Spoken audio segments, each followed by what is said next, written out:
Largest share holder అని universal studios Hitchcock గారు. అప్పుడు ఏమైందంటే ఆయన స్టూడియోలో ఆయన తీసిన 50 సినిమాలు స్క్రిప్ట్లు పెట్టి ఒక ఫోటో ఉన్నాం. తర్వాత 3 సినిమాలు తీశారండి.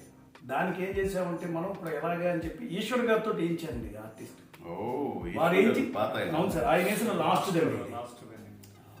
అది ఇది ఎంత కూడా పెయింటింగ్ అండి. వారితో వేయించాను సార్. ఇది వారిని అడిగి స్క్రిప్ట్ పేర్లు ఇచ్చి చేతితోటి మీరు వేయాలండి అని చెప్పేసి.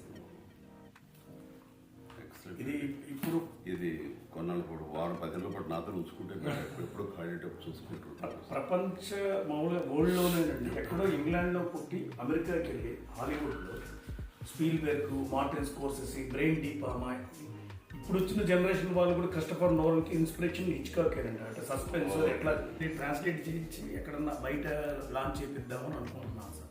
చాలా మంచి డెఫినెట్లీ అండి, యూనివర్సల్ సబ్జెక్ట్ ఇది. ఇప్పుడు మీరు ఇప్పుడు ఇనాగ్రేట్ చేశారు కాబట్టి పుస్తక పఠనము అనేది ఏంటంటే ఇప్పుడు ఈ కరోనా టైంలో చాలా తగ్గిపోయిందండి. అంతా ఓటీటీలు, డిజిటల్, అందరూ కూడా పేపర్లు కూడా మొబైల్లో ప్యాడ్లోనే కానీ ఎవరు వేయించుకోవట్లేదు. వెరీ గుడ్ అండి, very happy. Thank you sir. Please sir, please sir.